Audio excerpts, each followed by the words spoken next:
The founder of the $37 billion cryptocurrency hedge fund and exchange was a man by the name of Sam Bankman-Fried. To sum up the entire history of the FTX problem, it received investments from influential parties including BlackRock and celebrity endorsements. In the end, Sam, his fiancée, and a number of their acquaintances in the Bahamas launched a small-scale Ponzi scheme. Billions were lost in the catastrophe by investors and customers. Today, we'll discuss several significant developments that have occurred since then, including leaked communications, criminal investigations, and inside knowledge of the full scope of the company's disaster. After the initial shock of the bankruptcy and the outrageous stories leading up to it had subsided, FTX's new CEO John Ray III took a close look at their accounts and was astounded by what he discovered. It was only a disorganized scam disaster. John would write in his report that in his 40 years of expertise, I have never witnessed such a total collapse of corporate controls and such a total absence of reliable financial information. The concentration of power in the hands of a very small, uneducated, and potentially compromised group of people. This circumstance is unheard of. And that is saying a lot since John handled Enron's collapse in 2001. What specifically made it so horrible then? It's wild, so keep your chairs firmly in place. In fact, FTX had no idea how much cash it actually had on hand or even how many individuals were employed by it. Let's look at a few of the 30-page report's highlights. Number 1. A corporate mess. Over chat, staff requested payment. Those payments would be approved or denied by an unidentified management using an emoji. Number 2. Sam was granted a loan of $1 billion. Sam received a $1 billion personal loan from Alameda Research. The Wall Street Journal reports that FTX raised $450 million from a number of influential investors. Sam stated that this was ostensibly intended to support the expansion of the company and enable them to interact more with regulators. In actuality, though, $300 million of the money was diverted to Sam. Number 3. Frequently deleted records. There were not many records kept. The majority of choices were made in chat, and the messages were automatically wiped after a predetermined amount of time. Number 4. The FTX board did not meet. FTX, a $32 billion firm, and the majority of its subsidiaries never have board meetings. Number 5. Cash management issues. Management had no idea where all of the cash was located or even how much cash was on hand at any given time. Number 6. Who actually works for FTX? The unknown. FTX failed to maintain accurate records of their employees.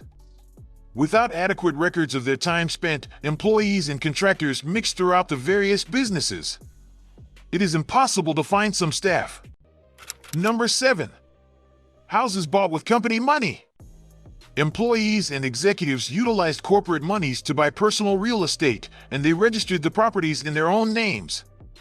Additionally, according to sources, FTX purchased a number of its opulent homes in the Bahamas using a combination of 50% FTT and 50% FTX stock. And more recent news. Sam's parents and senior executives invested $300 million on opulent Bahamas residences during the previous 2 years. What's worse is that Sam claimed that FTX has $5.5 billion in crypto tokens that were only slightly liquid as of September 2022. There was just a $659,000 real worth. One huge question still remains at this point, namely, how did so many intelligent people fall for this? Sam reportedly sent investors a paper that was too good to pass up, aside from the financial sector being driven by a mania caused by low interest rates and cheap money, according to Fortune. A spreadsheet containing revenue, daily users, and expenses was used. Alameda wasn't mentioned at all. Additionally, it provided the appearance that FTX was a financially sound business that was expanding quickly, moving from $15 million in revenue when it was founded in 2019 to over $1 billion in 2021. These were, in fact, sales documents that lacked accurate accounting.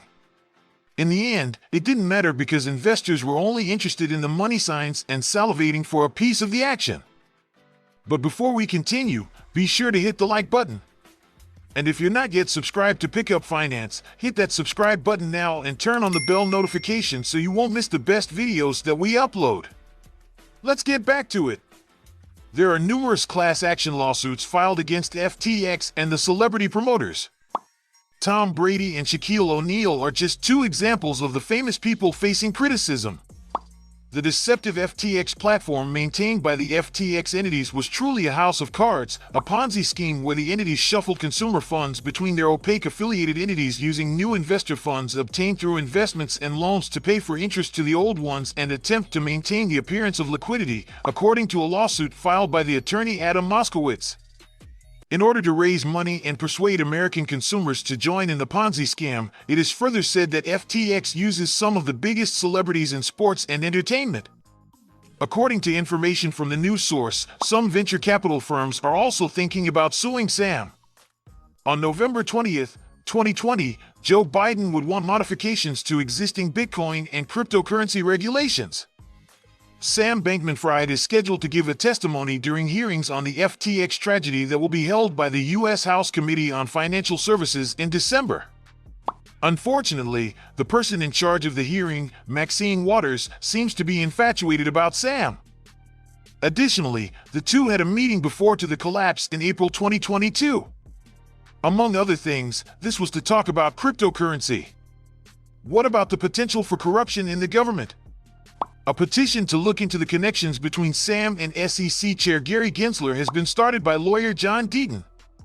Recently, it was discovered that Gary and Sam spoke for 45 minutes in March about a new trading platform that the SEC was required to approve. People with knowledge of the situation have described this behavior as odd. According to Fortune, insiders in Washington, D.C. believe that Gary will be questioned by Congress and is in a corner. U.S. Senator Josh Hawley has also demanded the release of correspondence pertaining to FTX Alameda Research and Sam Bankman-Fried from senior Democrats and Biden administration officials. The goal is to ascertain whether Sam's $37 million in donations to Democrats' political campaigns may have put pressure on regulators to be forgiving of FTX. It remains to be seen if anything actually results from all of this. So, will the victims be reimbursed for their money? There are no particular protections for clients of unregistered crypto businesses like FTX, so they will have to line up with the other creditors, according to Robert Frenchman, a partner at the New York law firm Marcuse Frenchman. There isn't even a single document that lists every depositor in Sam's empire, according to John Ray, who was looking over the company's finances at the time. Therefore, it doesn't really look good. Some customers might receive their money returned, but it will probably only be a few pennies. Finally, some communications between Sam and a Vox reporter have been made public. Sam acknowledges that his attempts to appear virtuous during the height of the business were a silly woke game we Westerners play where we utter all the right shibboleths, and so everyone likes us. Additionally, he remarked, "FUCK regulators, they just make things worse." He continues by blaming Caroline, his ex-girlfriend, who was in charge of Alameda. In essence, he claims FTX didn't lose money, Alameda lost the money that was loaned to them. Sam simply believed Alameda possessed more collateral than they did. Even though we know we can't trust him, if we do give him the benefit of the doubt, it's safe to state that without an accounting department, this shouldn't come as a surprise. Where then was his attorney? Sam's lawyer Paul Weiss abandoned him as a client after the fall because of his constant blabbing, and I don't blame him. At this point, Sam was practically impossible to defend legally. There are speculations that Caroline is traveling to Dubai, a nation without an extradition agreement with the U.S., although these accusations are unproven at this time. In the end, Sam's multi-billion-dollar enterprise ran as it did behind all the smoke and mirrors. To discuss expenses, they used emojis. Sam was granted a personal loan of $1 billion. Over conversation, crucial decisions were taken and then removed. There were no board meetings, and neither the corporation nor its employees knew how much money they had on hand. All of this would have been amusing if billions of dollars in consumer money hadn't been wasted. Look around our channel to see if there's anything else you may enjoy. Thank you for watching, and I'll see you soon in the next video.